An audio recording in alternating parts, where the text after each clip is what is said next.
기본적인 것만 보면 120쪽에 이제 보면 작품이 있어요. 이거는 이제 짧게 할게요. 네. 다 할 수는 없으니까. 이게 이제 이 중국을 일단 배경은 중국이에요. 여기 보면 명나라라고 나왔죠. 작품은 이제 방송 들으셨을 것 같으니까 포인트만 잡아요. 이게 지금 명나라 첫 번째 명나라 나왔잖아요. 그러니까 중국을 배경으로 했잖아요. 맞죠? 네. 명나라 송화 연간에 어쩌고 저쩌고. 그러니까 이게 왜 그러면 중국을 배경으로 하냐면 이 우리나라는 이 고전 소설들을 다 중국이라는 것에서 영향을 받아요. 그래서 대부분의 작품들이 중국의 이제 기이한 소설 이런 것들에 다 영향을 받았어요. 그래서 이제 중국을 배경으로 한 게 되게 많습니다. 물론 이제 안 그런 것도 있겠지만. 그래서 여기 보면 그 한 가지 걱정이 있다면 여기 나오죠. 여성을 보냈는데 자식이 없었는데 부처에게 시주했다. 여기서 중요한 게 이 시주라는 말은 교환가치. 시주를 내가 1,000원을 내고 빵을 샀어. 이거 똑같은 거예요. 맞죠? 교환가치라는 거 하나 알아두시면 좋을 것 같고요. 그래서 이제 길몽을 꾸어서 이제 그 뭡니까 그 아이 대성을 낳은 이야기가 나오고 그 다음에 121쪽 보세요. 뭐 다 할 수는 없으니까. 네네네. 여기 이제 120쪽 밑에 셋째 줄에 보면 이 소대성의 인물의 성품이 나와요. 거기 밑에 셋째 줄 120쪽. 소대성이 이 말 듣고 처해남을 이기지 못해 눈물을 흘리고 50냥을 막 주는 거예요. 그러니까 딴 사람에 대해서 동정심이 되게 많은 거죠. 네. 나도 부모를 여인 사람이다. 노인의 효성을 보며 어찌 감동치 아니하리. 이것이 적으나 장사를 지내는데 보태서라. 나오잖아요. 소대성의 인물의 성품을 이야기하는 거거든요. 이런 것도 있고 그 다음에 또 하나 중요한 거는 이런 그 고전 소설에서 뭐가 나왔냐면 보세요. 121쪽에 밑에 어떻게 설명할까? 그 중간 정도에 보면 천도가 어찌 무심하리요 뭐 이런 말 있죠. 그 하나 둘 셋 네 번째 달락 끝인가? 의복이 남루하여 화려한 기남자가 그 있을 텐데 줄인 귀신이 되었으니 네. 천도가 이게 뭐냐? 거기다 밑에 쳐보세요. 의복이 남루하여 얼굴이 어쩌고 저쩌고 이런 걸 뭐라고 하냐면요. 서술자의 논평이에요. 서술자의 논평. 자, 그럼 여기서 좀 설명해 주세요. 나중에 이제 소설에서 또 공부하시겠지만 이런 걸 우리가 소설에서 무슨 시점이라고 하는지 혹시 아세요? 이런 걸 무슨 시점? 이런 거를 전지적 작가 시점이에요. 전지적 작가 시점. 그러니까 이 작가가 등장인물에서 모든 걸 다 알아버려요. 네. 그걸 전지적 작가 시점이라고 하는 거거든요. 그러니까 이걸 막 어찌 무심하리 여기 나오잖아요. 전지적인 작가 시점을 이야기하는 거고. 그래서 이제 밑에 보면 두 번째 줄에 구름 속에 밭갈기와 달 아래 고기 낳기. 이 되게 좀 표현 재밌죠. 이 그 다음 두 줄 내려오면 있잖아요. 구름 속에 밭갈기와 네. 달 아래 이게 뭐냐? 욕심을 부리지 않고 유유하게 세상을 살아가는 그런 모습을 나타내요. 네. 이게 어떻게 구름 속에 밭을 갑니까? 달 아래 고기를 낳습니까? 그러니까 그런 욕심을 부리지 않는 그런 모습들을 이야기를 하는 것이고요.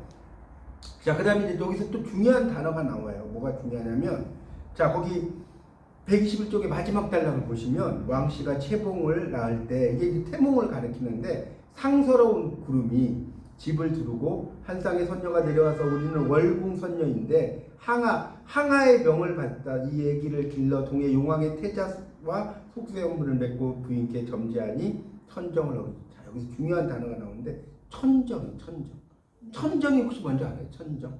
하늘에서 정했다.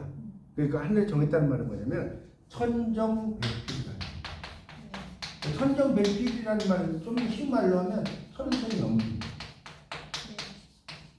이걸 이야기해요. 메이드 헤븐이라고 하는 경우로 하늘에서 만들어졌다고. 이 천생연분을 어기지 마라 라고 하면서 이제 채봉과 이 동해 용왕의 태자인 소대성과의 인연 이렇게 나오는 거죠. 그런 것들도 이제 나오고요. 일단 넘겨보세요. 그래서 이게 뭐 여러 가지 막 이야기 나오는데 다 설명 못하겠고 122쪽 중간 정도에 보면 네. 이후로 승상이 널리 혼처를 구하되 마땅한 곳이 없으므로 심중에 번뇌가 많았다.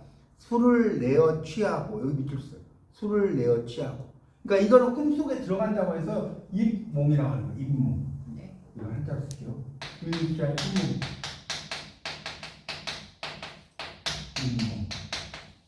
꿈속에 들어간다는 거예요. 네. 꿈속에 들어가서 그러니까 이런 걸 보면 이야기 속의 이야기라고 해서 이런 걸 이제 액자 소설적인 구조라고 하는 거예요. 네. 이야기가 있는데 그 이야기에서 또 이야기. 네.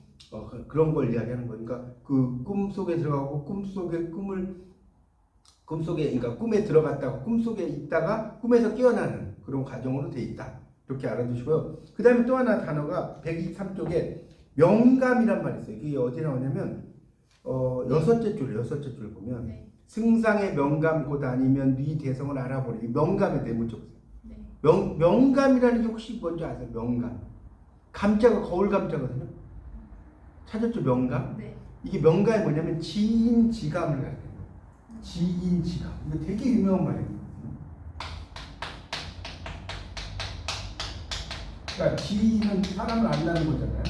지인은 뭐뭐 하는 이고요. 이 감자가 거울 감자예요. 지인지감할 때. 그래서 사람을 알아보는 능력. 이게 명감이에요. 사람을 알아보는 능력. 되게 많이 나오면 명감을 알아두셔야 돼요. 그러니까 감추어진 특별한 재능이라든가 가치를 알아차리는 거, 이런 걸 명감이라고 하거든요. 명감. 그런 것이 이제 나와요. 승산이. 그래서 아까 이야기했잖아요. 사람을 데리고 오는데 이 집안에 특히 여자가 부인이 되게 핍박을 해요. 되게 그렇게 구조가 그렇게 돼 있어요. 그 고전 소설을 공부하다 보면 그런 것들도 좀 알아두시면 좋을 것 같고요. 그 다음에 이제 이 소대성이 이제 그 뭡니까? 그 어떤 영웅의 자질, 이런 것들이 상당히 많이 나오는데, 그러니까 소대성은 영웅의 자질이 있는데, 이거 좀 필기하겠어.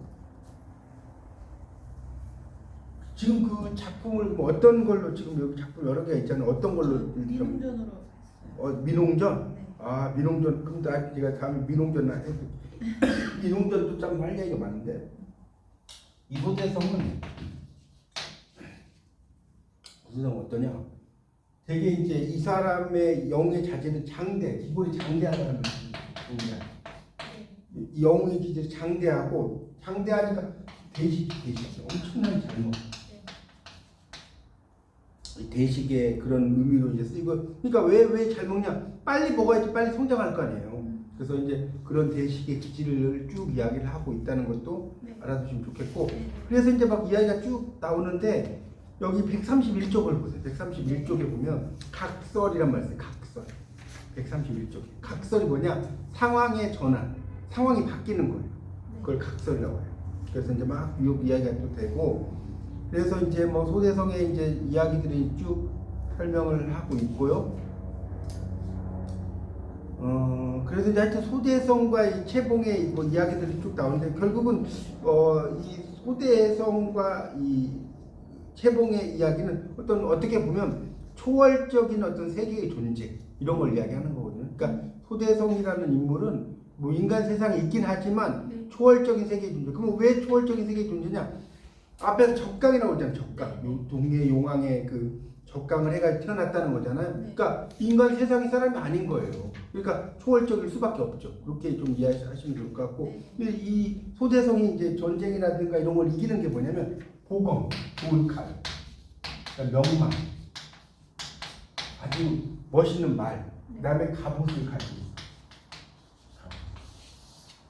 이것이 이제 명망 요건이 된다는 거. 그래서 소대성이 난국을 수습을 해서 전쟁에서 그 이겨가지고 이제 노왕이 됐다. 뭐 그런 이야기도 이제 좀 알았으면 좋겠고, 결국은 이제 그 소대성은 입공, 그러니까 그 공을 세우는 걸 입공이라고 해요. 입공. 공을 세운다. 이렇게 이제 알아두시고, 그래서 결국은 이제 나중에는 이제 승천한다. 이게 오를 승자가 한자에서 하늘에 올라간다는 뜻이에요. 승천. 그래서 승천을 하는 그런 어떤 구조로 되어 있습니다. 그러니까 원래의 하늘나라의 사람이기 때문에 하늘나라로 올라가는 그런 의미로 쓰입니다. 그래서 이 구조 자체가 그런 식으로 이제 상당히 많이 씁니다. 그러니까 이걸 좀 설명을 좀 드리면, 이런 분당 소설의 구조는 어떻게 되느냐? 일단 가문이 첫 번째는 올라가는 거예요. 올라가 해서 가문이 올라가니까 여기 떠들어, 이걸 유리걸식이라고 하거든요. 여기 동가시 서가숙이라고 하잖아요. 떠들어 다녀. 그러다가 지인지가, 그러니까 이 장인될 사람이 알아보는 거야. 남자가 알아본다고 했잖아요. 장인이. 그래서 근데 지인지감을 했지만 처가에 권속이라고 그래. 그 집안 사람들 핍박을 막 이렇게 받아. 그래서 얘가 어떻게 해요? 가출하고 나서 공부해. 그렇죠? 공부해가지고 나중에 여기 아까 뭐라고 했어? 입공한다고 그랬죠? 입공하는 그런 구조로 되어 있어요. 대부분. 어렵지 않죠? 가문이 몰락을 해갖고 막 떠돌아다니다가 누군가 알아본 사람이 있고 근데 갔더니 저가원속이 막 핍박을 해. 그러니까 못 살겠어. 나와. 그래서 막 뭔가 도수를 공부해. 그래서 공을 세우고. 대부분 이런 구조로 되어 있어요. 재밌잖아요. 내용이. 이런 게, 그러니까 이런 구조로 이제 되어 있는 것이 상당히 많습니다. 그러니까 물론 이제 가문이 몰락을 해서 어떤 국가에 저걸 징벌하고 이런 구조로 되어 있긴 하지만 이런 뭡니까 여기 나온 소대성전 같은 경우는 그런 구조로 되어 있다. 그래서 이제 영웅 소설의 진면목에서 거기 137쪽에부터 137, 138, 139, 140 요거를 좀 읽어보면 만약에 이제 이거를 주제로 내가 글을 쓴다고 하면 요거를 주제로 막 읽어보다 보면 이게 이런 내용이라는 것을 감을 잡기가 훨씬 더 쉽죠. 그런 것들을 이제 쭉 설명을 해놨습니다. 네. 거기 139쪽을 한번 보세요. 제가 아까 지인지감이란 말 나오는데 거기 세 번째 단락을 좀 볼게요. 소대성뿐 아니라 많은 영웅소설에서 외형적으로 초라하기 이를 데 없는 주인공의 비범을 꿰뚫어보는 일종의 감식안. 이 감자가 거울 감자고요. 알식자, 눈 안자예요. 감식안, 지인지감. 여기 나왔네요. 지인, 사람을 알아본다고 이 지자는 지인 지할 때 이 지자는 뭐냐면요. 뭐뭐 하는이라고 해요. 뭐뭐가 아니에요. 뭐뭐 하는이라는 거예요. 그러니까 사람을 알아보는 거울. 해석되죠? 지인지감이니까 그렇게 해석이 된다는 거. 그런 것을 가지고 있다. 그리고 이제 조력자도 아까 설명을 드렸고, 요 두 줄을 쭉 잘 읽어보시면 이게 소대성이 있구나. 자, 그리고 마지막에 이제 소대성 마지막을 보면 140쪽. 소대성이라는 마지막 단락. 인물을 통해 명문대가 신분과 치하층 빈민 신분의 삶을 동시에 확인하는 독자의 경험은 급변하는 당시 사회의 신분지에 다가서게 하는 계기가 된다. 그리고 곳곳에 투영된 인식 변화도 짐작할 수 있다. 작품 전체적인 구성이나 소사적인 인과관계라는 건 뭐냐면 원인과 결과라는 뜻이에요. 한 걸음 벗어나 작품의 곳곳에 드러나 있는 당대 사회의 다채로운 풍경을 확인하는 것도 고소설을 읽는 재미가 된다. 이런 거거든요. 어차피 이게 시험에 이렇게 나오는 건 아니니까 제가 큰 틀만 이렇게 잡아드렸습니다. 그렇게 일단 하고, 그러면 일단은 민홍전을 이제 했다니까 민홍전을 먼저 하고 나머지는 다른 걸 할게요. 몇 페이지에 있죠, 민홍전이? 민홍전 222. 212 알겠어요. 12. 민홍전.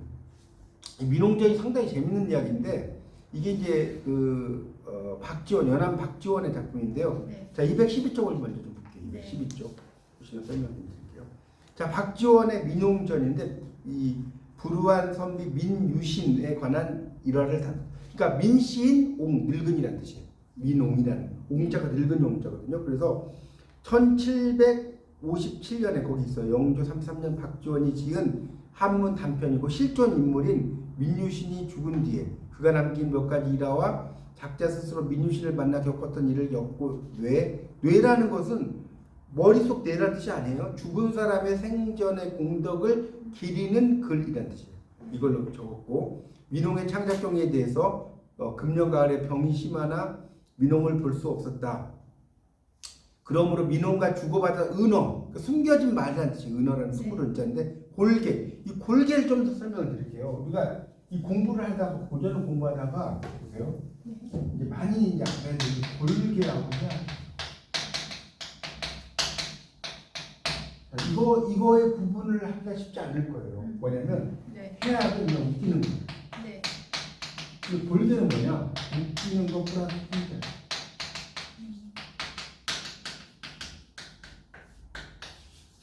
양반 사회를 풍자한다든가 이런 게 들어가면 골계.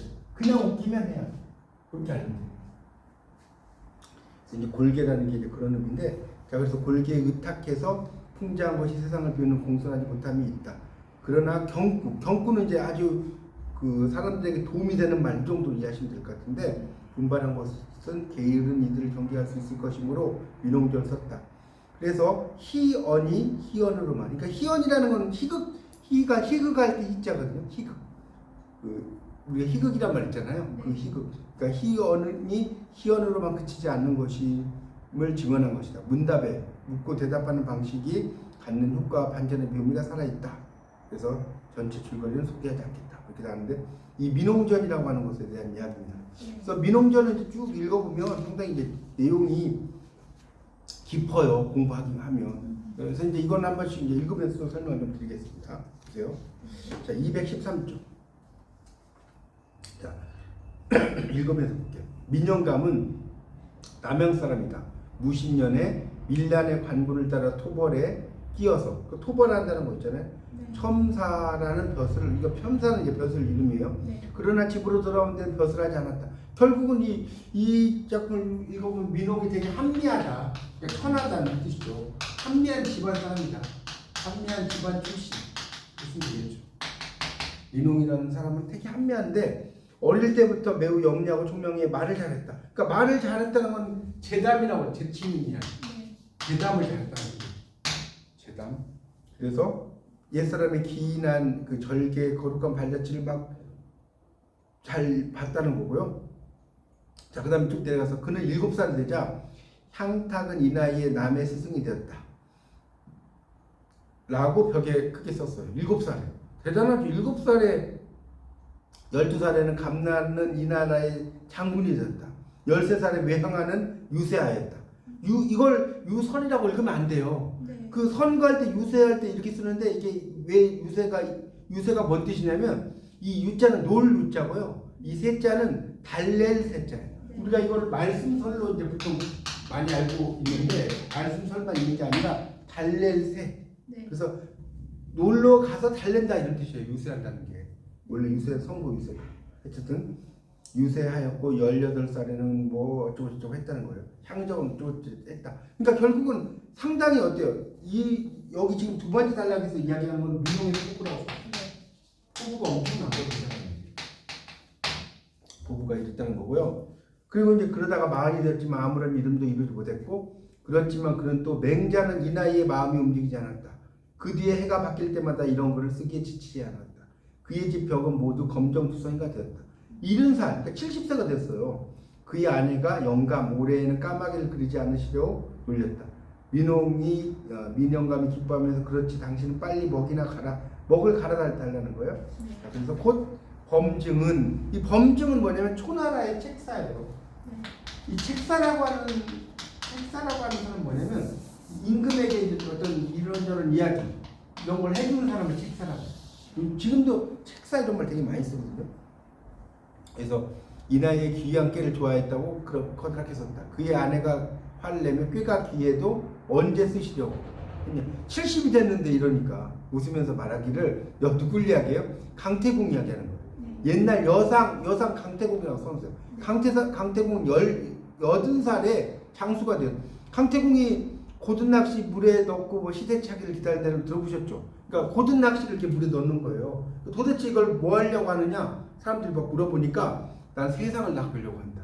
그게 이제 임금의 귀에 들어가. 네. 그래서 불러가지고 나중에 이제 강태공이 엄청난 이제 여러 가지를 뭐 도와주고 뭐 그랬다는 거예요. 네. 어쨌든 그래서 이제 나를 여상에게 비한다면 오히려 어린 아우뻘밖에 안 된다 이렇게 나죠. 네. 그러니까 여기 지금 보면 여상이 어쩌고 이렇게 나오는 이런 것은 뭐냐면 내 나이 뭐 나오는데 그러니까 결국은 옛날에 여상이 어쩌고저쩌고 했고요. 지난 계유 갑술년 사이에 내 나이는 그러니까 내 나이는 나가 서술자야. 그러니까 내 나이에서 내나 동그라미 치면 네.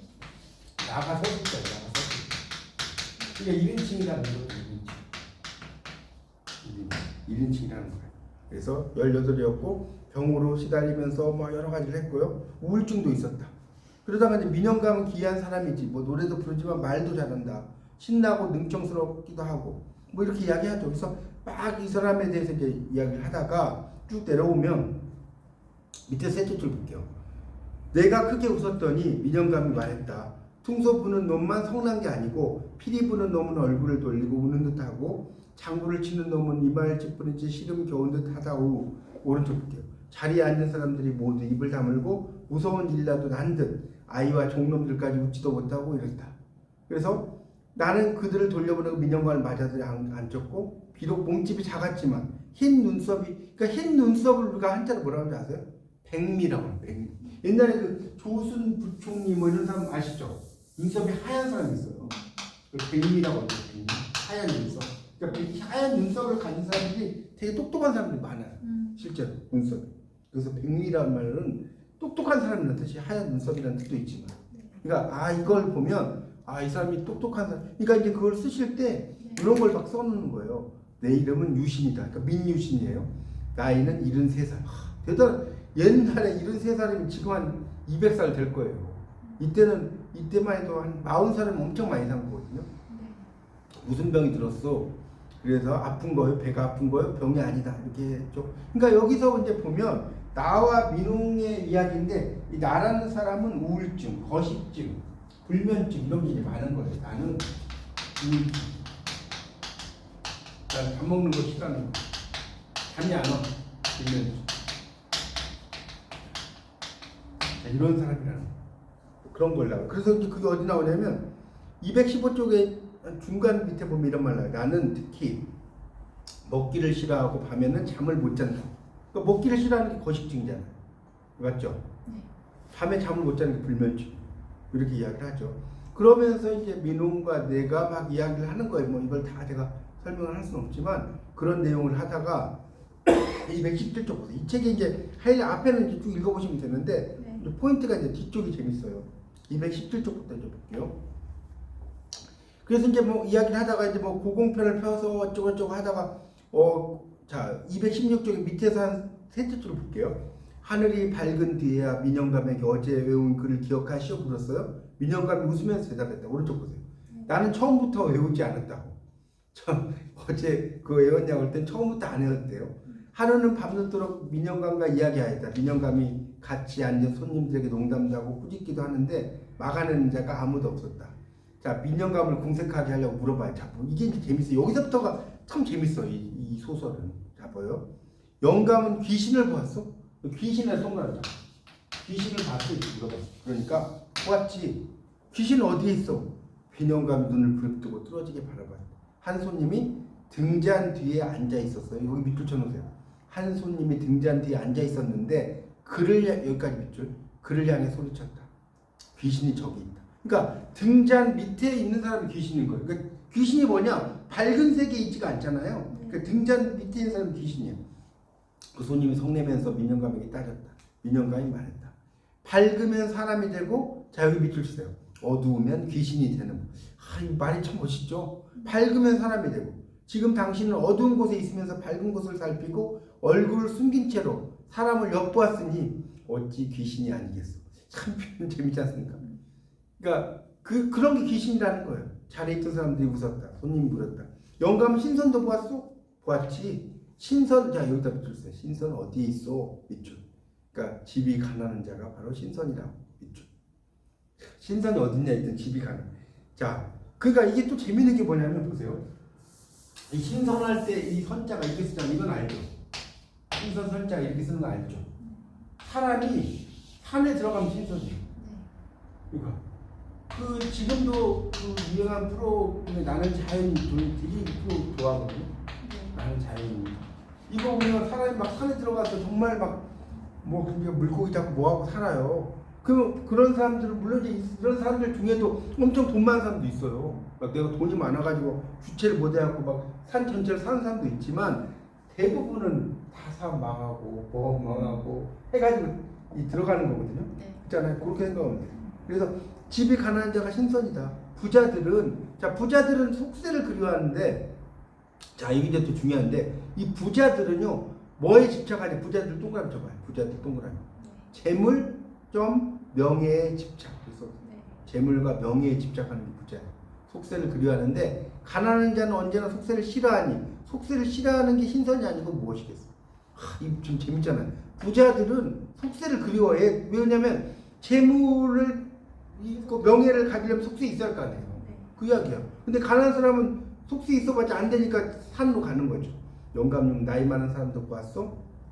보았지? 오늘 아침 숲속에 들어갔더니 두꺼비와 토끼가 나이가 많아도 다투더군.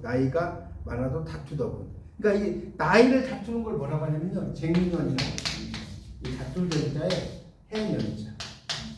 이게 쟁년이라고 해요. 나이를 이렇게 다투는 거예요.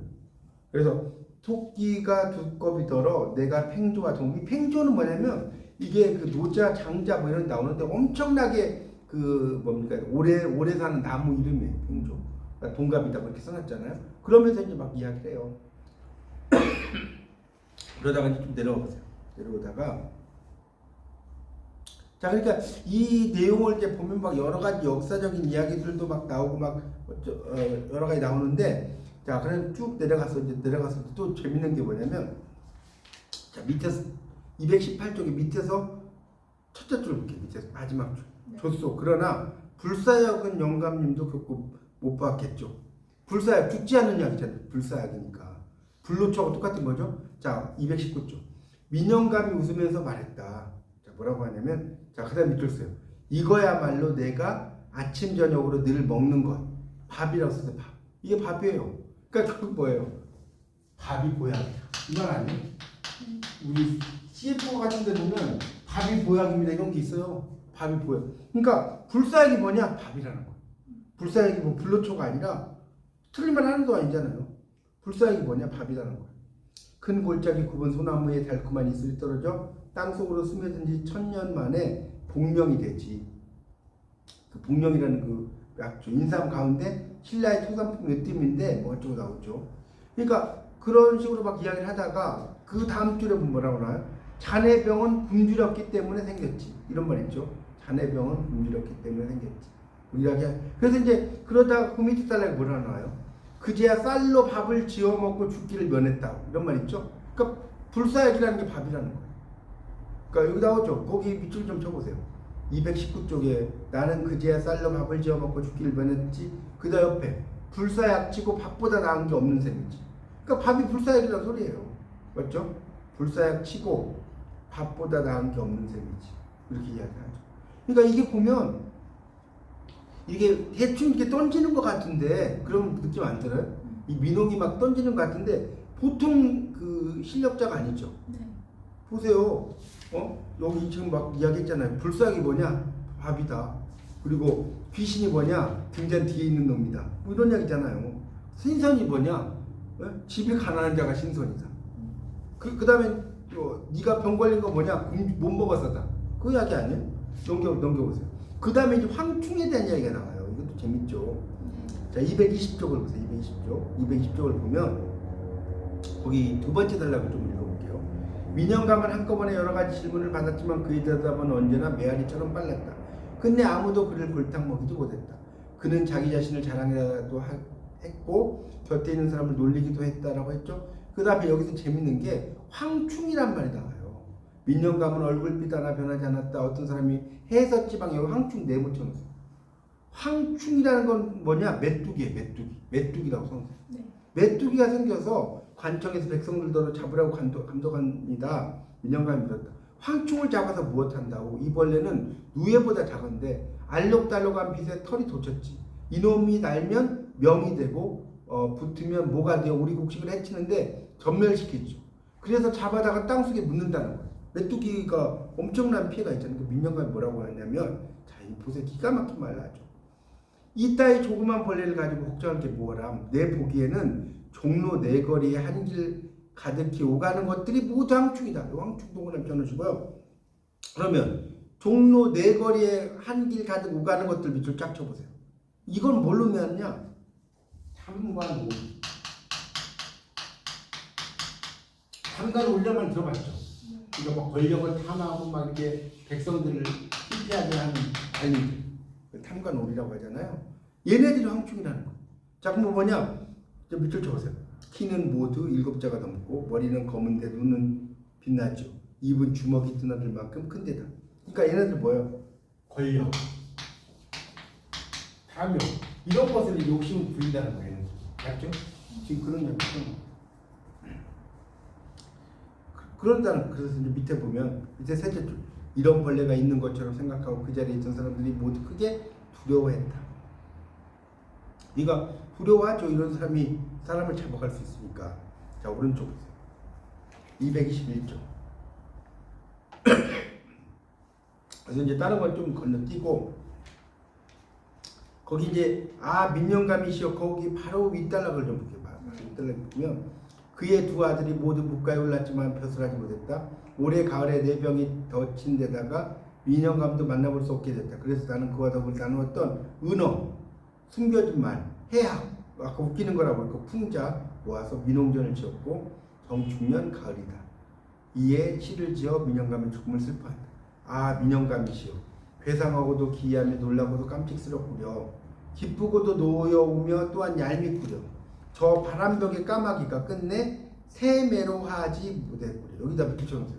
저 바람벽의 까마귀가 끝내 새매로 하지 변하지 못했구려. 이건 뭐냐? 자신의 포부를 실천하지 못한 민영감. 이렇게 써놓으세요. 저 바람벽에부터 못했구려가 자신의 포부를 실천하지 못했다는 소리거든요. 영감께서 뜻을 지닌 선비였지만 이거 보세요. 마지막 늙어 죽을 때까지 쓰이지 못했다. 내가 그대를 위해 전을 지으니 그대는 오히려 죽지 않을 것이다. 이런 말 나오죠. 그러니까 결국은 이 책을 읽어보면 그러니까 아까도 제가 말씀드렸지만 빈자, 가난한 자가 신선이다. 그게 되게 중요한 거고요. 그러니까 신선이고 부자는 세상에 집착하는 자다. 뭐 그런 이야기 제가 아까 설명을 좀 드렸고, 그러니까 결국은 이 이야기는 어떻게 설명할 수 있냐면 지금 부자나 가난한 자 또 작은 메뚜기, 큰 메뚜기 막 나오잖아요. 전혀 다른 이질적, 계층,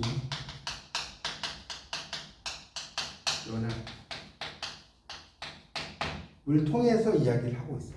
뭔 소리인지 알겠죠?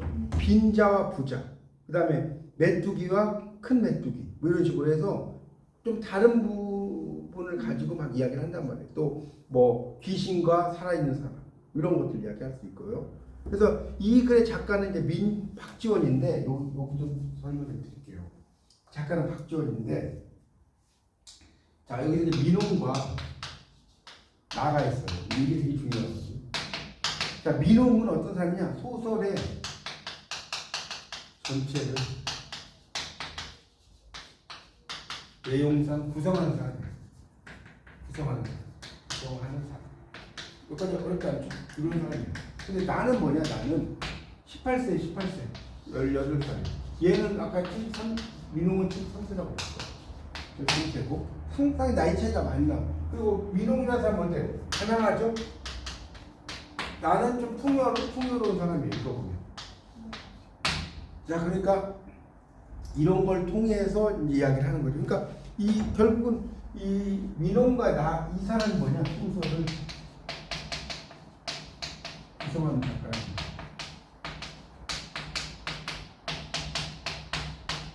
민홍과 내가 소설을 구성하는 작가예요. 그렇게 이제 써놓으십시오. 그래서 그런 내용들로 되어 있습니다. 자, 이제 그런 걸 토대로 해서 여기 그 223쪽부터 있는 걸 좀 읽으면서 좀 설명을 좀 드릴게요. 두 장을 좀 읽으면 전반적으로 이제 좀 더 쉬워질 것 같아요. 자, 보세요. 박지원은 반경가계전, 이게 박지원에 쓴 그 작품 중에 반경가계전이 있어요. 거기에 자서, 그 자서란 건 책의 서문이죠. 민홍은 사람을 곡식 축내는 벌레로 알뿐더러 그의 좋아하는 도를 배워 용과 같았다. 그러니까 곡식 축내는 벌레라는 게 이제 아까도 이야기했던 큰 황충을 가리키는 거예요. 쉽게 말하면. 그러니까 여기서 보면 골개 나왔는데 또 나왔는데, 골개가 뭐라고 그랬어요? 제가 해약 플러스 풍자, 맞죠? 해약 플러스 풍자. 이거 꼭 알아서 골개가 고정 공부하면 맨날 나와요. 자, 취미를 붙였고, 이 작품에 등장하는 민홍과 서술자 나는 여러모로 처지가 상반된다. 이거 다 설명드렸죠. 민홍은 밀란을 토벌하러 강군을 따랐는데 첨사 아까 다 했잖아요. 덫을 얻었으나 한미하게 살아. 73세도 아까 했고, 나는 부유한 삶을 사는 10대 후반 18살 정도 되는 사람이라는 거죠. 그래서 이제 쭉 나오고, 그 다음에 이제 14개의 사파라는 게 우리가 쉽게 말해 에피소드란 말이죠. 이 에피소드란 뜻이에요. 에피소드. 영어로 되게 많이 쓰는 말인 걸 사파라고 하거든요. 그래서 민홍의 삶에 대한 소개 밑에 보세요. 민홍과 나의 첫 만남, 그다음에 나에 대한 민홍의 대응, 민홍과 자객, 여러 이제 앉아 있는 사람 손님들이죠. 제담, 민홍에 대한 추억과 입전. 그러니까 전을 세운다 이런 뜻이거든요. 이 사파들이 인과관계를 갖지 않는 개별적인 일환인데, 이것들이 이제 결국은 큰 틀에서는 인과관계를 가지면서 이야기가 된다 이런 얘기고요. 밑에는 이제 넘어갈게요. 넘어가고 그래서 이제 여러 가지들이 쭉 나오고, 자 거기 224쪽으로 넘겨보세요. 224쪽. 그래서 이제 그 위에는 그냥 여러분 읽어보세요. 별로 큰 영향가 없고, 그 두 번째 단락부터 좀 볼게요. 224쪽에 나의 장애는 막힌 곳에 거하면서 제대로 먹지 못하면 불면에 시달리는 것이고, 민홍의 해석은 나의 장애가 개인적인 것이 아니라 계층에 대한 비판을 마련하는 의도가 짙다. 막힌 곳에서 오래 사는 것, 그렇죠? 재화를 모으는 것에 몰몰하는 자는 충족을 모르는 결핍 속에 살아간다. 우리가 부자들이 내가 재산이 99억이 있어. 그러면 1억만 더 있으면 내가 100억인데 이렇게 생각을 한단 말이에요. 그러니까 재화를 모아도 계속 모으고 싶어. 그게 부자의 속성이라는 거죠. 그러니까 음식에 흥미를 잃고 불면에 시달리는 것이겠다. 민간에서 신선이란 아까 설명했죠. 여기 좀 밑줄 좀 쳐볼까요? 민간에 찾으셨죠? 네. 신선이란 세속의 무력 등을 초탈하여 불로장생한 존재겠는데, 재물에 집착하면서 오래 살기를 바라는 것은 세속의 욕심을 추구하기 위해서 신선이 되기를 도모한다. 말이 안 된다는 거죠. 신선은 산속에 들어간 사람인데 세속의 욕심을 초월해서, 세속의 욕심을 초월한다는 건 부자가 된다는 소리 아닙니까? 부자가 된다는 사람이 어떻게 신선이 될 수 있냐? 지금 그 이야기예요. 내용 어렵지 않을 거예요. 그래서 그런 까닭에 민홍이 신선이란 가난한 자와 세상을 싫어하는 자로 규정을. 이것도 밑줄 치세요. 멋지는 말이죠. 신선은 뭐냐? 가난해야 돼. 그리고 또 신선은 뭐냐? 세상을 싫어하는 자. 불사약이라는 것이 하루하루를 연명하게 해준 밥이다. 이거 다 아까 설명했잖아요.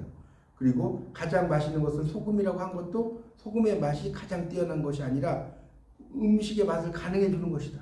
소금의 맛의 근본이고 최고인 것은 최고 맛인 것은 밥이 수명을 온전하게 하는 근본이다.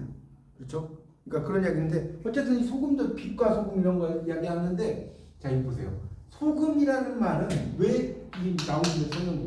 소금이라는 게 이거 우리가 이제 공부를 한다는 거는 뭐 학점을 따는 것도 중요하지만 상식을 아는 것도 중요한 거예요. 왜 소금이 솔트라고 하지 않아요? 왜 이게 소금이라는 소지 아세요? 왜 소금? 이걸 짠 이런 거 생겼잖아요. 이걸 소금이라고 하는 이유가 몰라요? 소는 카우, 소 있죠, 소. 금은 골드.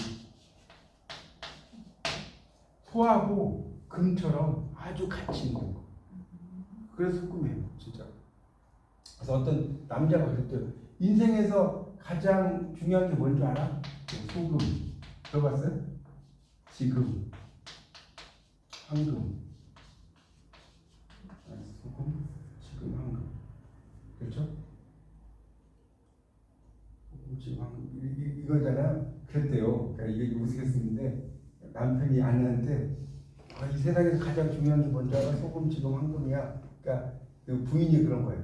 그럼 소금, 지금, 황금보다 더 중요한 게 뭔지 알아? 현금, 지금, 입금. 그랬다는 거예요. 하여튼 이 소금이라고 하는 것이 이제 상당히 중요하죠. 네. 근데 이 소금이라는 것이 여기서 이야기는 뭐냐면 소금 자체로만 살 수가 없다는 거죠. 그러니까 밥을 하고 밥에 어떤 그 반찬을 만드는 어떤 기준이 되는 게 소금이지, 내가 소금만 먹고 살 수 없잖아요. 그 이야기 써놓은 거예요. 밥이 중요하다. 보세요. 진짜 이 말들이 너무 멋있지 않아요? 읽어보면. 225쪽. 가난한 자가 연명하기에 밥을 먹는 것조차 고단한 지경이 되는 것은 황충과 같이 밥을, 이때 황충은 이제 그 삼관오리를 말하는 황충이에요. 그냥 메뚜기가 아니고, 알겠죠? 네. 밥을 탈취하는 부류가 있어 그런 것이라는 민홍의 진술은 연결된다고 하겠다. 더불어 귀신이란 무엇인가? 아까 다 설명드렸어요. 등잔 뒤 어두운 곳에 얼굴을 숨기고 밝은 곳에 있는 사람을 엿보는 존재다. 이렇게 이야기하고요. 가난한 백성이 밥을 먹으며 온전하게 수명을 누리는 권리마저도 근심의 대상이 되는 세태를 질책하는 것 아니겠는가? 그러니까 그런 것도 다 뺏어갈 수 있고, 음식이 풍족한 자는 늘 먹는 음식이 불사약인 줄 모르고 아무 할 일 없이 막힌 곳에서 귀신처럼 세상을 엿보고 훔치는 자는 불면의 원인 욕망에 집착한다. 이렇게 나왔죠. 그러니까 결국은 계속해서 내가 어떻게 하면, 우리가 부자들 그러잖아요. 어떻게 하면 돈을 더 벌어야지. 어떻게 하면 돈을 더, 그래서 잠을 못 자는 거예요. 돈이 있는 사람이 치고 지금도 그러잖아요. 그런 걸 이야기하는 거예요. 그래서 이제 밑에 보세요. 신선이니 귀신이니 황충이니 하는 인간과 다른 이류, 다른 부류 이런 뜻이겠죠. 왜냐면 신선은 인간 아니니까 귀신도 그렇고 황충도 실제로 존재하지 않거나 위협이 되지 못하는 것이니 큰 근심거리나 두려움의 대상이 되지 못한다는 것이다.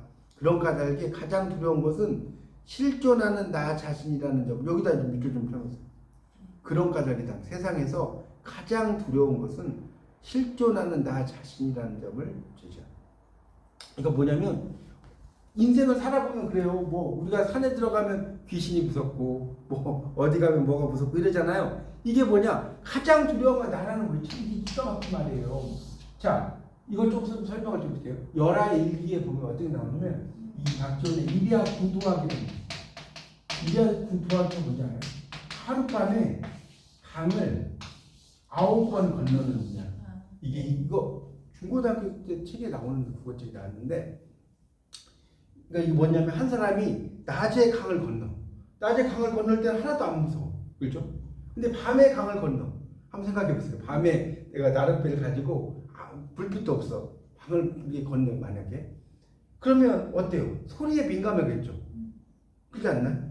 예를 들어서 내가 산을 가. 근데 그냥 낮에 이렇게 갈 때는 별로 안 무섭잖아요. 낮에. 근데 밤에 막 혼자 산을 가봐요. 그러면 그 주위에 있는 게 그 힘든 게 아니라 그것을 이겨내는 소리에 그런 내가 있는 거야. 그래서 옛날 박세리 선수가 공동묘지 막 이런 데서 이렇게 막 있게 하고 막 그랬다고 하잖아요. 그게 뭐냐면 특히 양궁하는 사람들도 실제로 그런데요. 밤에 막 공동묘지 이래서 막 깽가리 치고 활수라고 하고 막 그렇게 막 한다고 하더라고요. 그러니까 결국은 나 자신과의 싸움이죠. 충분히 어려운 이야기 아니잖아요. 작가인 박지원은 민홍을 통해서 젊은 시절 겪었던 우울증이 부도덕한 성정에서 말미암은 것이 아니라 당대 사회의 불합리와 그로 인한 장벽에서 기인했다는 거예요. 그러니까 시대를 풍자하는 거죠. 가난한 자와 같이 이 울울이 재밌는데요. 이 울자 글자 자체가 답답하게 생겼잖아요. 답답할 울자예요. 이게 실제로 울울이란 건 답답하다는 뜻이에요. 그래서 자신과 같이 울울이 자신의 뜻 혹은 포부를 이루지 못한 자는, 그러니까 아주 답답해서 이럴 때 울울이 세상을 기피하게 된 이것이 곧 신선이라기도 한다. 이거 아까 제가 자연인 이야기 했어요. 그리고 글을 가장 많이 읽은 자가 가장 연장자라고 하는 민홍의 진술은 학식이 높은 자는 불로장생, 늙지 않고 오래 산다는 거죠. 연결되고 학식이 높은 까닭에 포부를 실현하기 난망함을 알아챌 수 있는 법이어서 세상을 기피하는 것과 상응한다는 거예요. 그래서 신선의 화제로 이어진다. 그러니까 결국은 학식이 높은 자는 불로장생, 늙지 않고 오래 사는 것과 연결되고 학식이 높기 때문에 포부를 실현하기에 어렵다는 거예요. 그러니까 학식이 이렇게 높으면 이 세상에 대해서 막 여러 가지 생각을 하잖아요. 그러니까 이 세상에 대해서 내 뜻을 실현하기가 쉽지 않다는 것을 생각을 할 수 있다는 거죠. 그래서 민홍의 진술을 통해서 어떤 부류의 사람은 허상인 귀신이기도 하고 신선이기도 하고 미문인 황충이기도 하다는 거죠.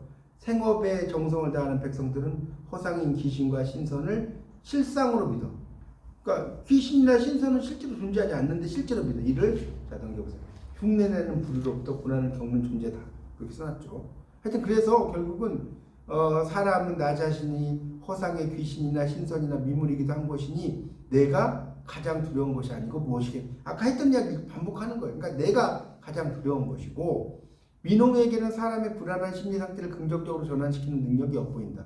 일종의 심리 상담 치료와 같은 것이겠다. 민홍에 의해 변화된 나의 언행이 작품의 제시가 된다. 이렇게 나왔고요. 그래서 이제 밑에 보면 농조라고 나왔죠. 밑에 이게 뭐냐면 농담조라는 뜻. 농담조.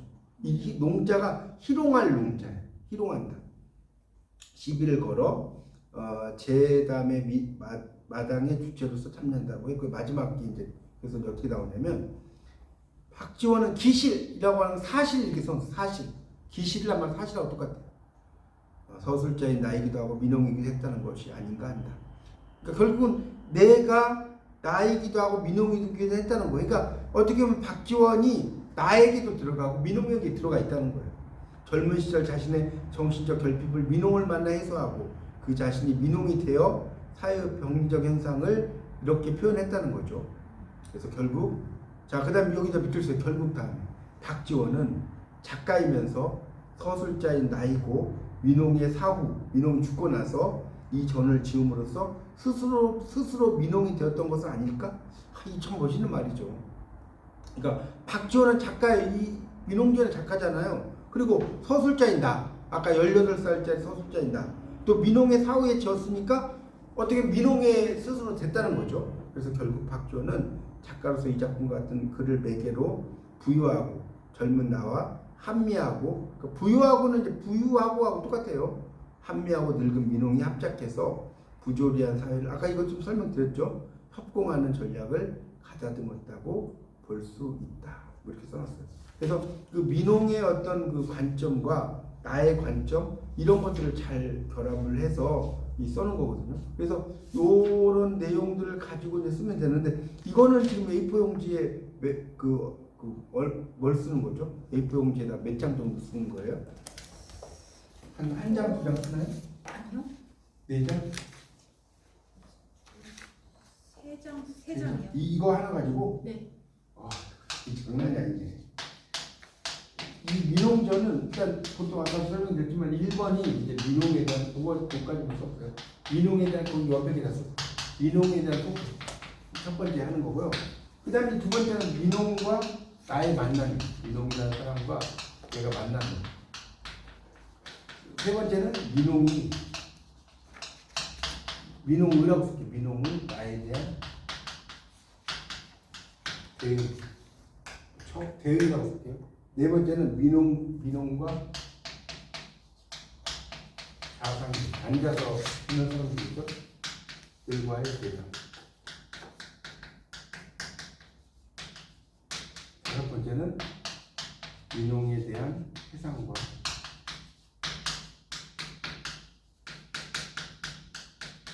입전. 전에다가 세운다는 거예요. 입전.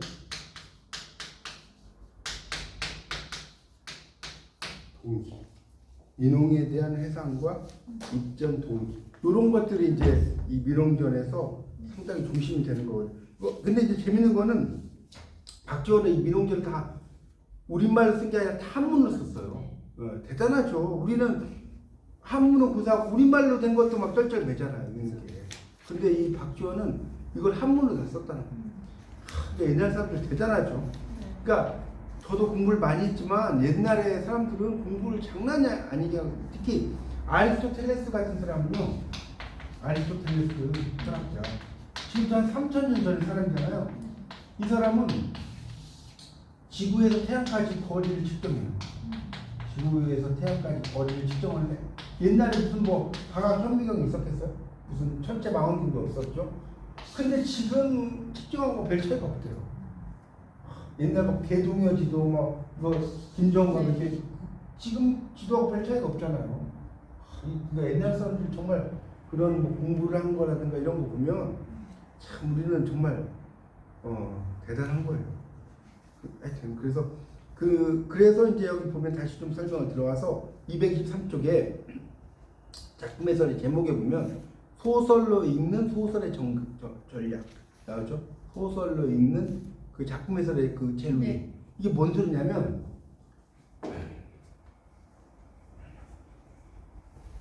좀 설명 소설 이런 걸 메타 소설이라고. 네. 메타 소설 뭔지 아세요? 메타가 뭐냐면 어바웃이에요. 어바웃은 알죠? 뭐뭐에 대하여. 소설에 대한 소설. 이걸 메타 소설이라고 하거든요. 그러니까 뭔 소리냐면 이 작품은 결국은 보세요. 민홍의 이야기를 썼어요. 이 연암 박지원이 민홍의 이야기를 썼지만 결국 민홍의 이야기만 쓴 게 아니라 자기 어떤 생각을 보세요. 박지원이 그런 것들 막 쓰면 돼요. 박지원이 자기의 생각만 쓴 게 아니라 자기의 생각을 직접적으로 쓰기가 힘들잖아요. 그러니까 민홍이라는 사람을 내세워서 어떻게 보면 썼다고 볼 수가 있어요. 그러니까 나라는 사람은 그러면 뭐냐? 민홍이 말을 하게 만드는 어떤 인터뷰한 사람이에요. 그러니까 나는 인터뷰하는 사람이고 민홍은 이제 거기서 인터뷰 당한 사람이죠. 하면서 막 이야기를 해. 근데 그걸 내 목소리로 쓰면 재미가 없으니까 젊은 친구인 나와 늙은 사람인 민홍을 상대로 해서 이야기를 쓴 거죠. 그러니까 결국 소설에 대한 소설이라는 거예요. 소설을 읽는 소설의 전략이라고 했지만 결국은 그런 그 나와 민홍을 통해서 세상에 대해서 엄청나게 풍자하는 이야기. 그게 바로 민홍전이다. 이렇게 좀 이해를 하면 이 민홍전은 크게 어렵지는 않을 것 같아요. 민홍은 그런 이야기들이 쭉 설명이 됩니다. 그래서 요것들에 대해서 쓸 때 이제 그런 맥락들을 쭉 설명을 하면서 이걸 3장을 다 쓴 거예요. 쓰긴 썼어요. 쓰기 썼어요. 대단하시네. 아니 그냥 있는 내용. 아니 그러니까 어쨌든 있는 내용인데 어쨌든 3장을 쓴다는 것 자체가 이건 거의 석박사과정 공부한 사람들 쓰라고 하면 쉽지 않을 것 같은데 대단하시네. 좋습니다. 그래서 그런 내용으로 좀 보시면 될 것 같습니다. 네.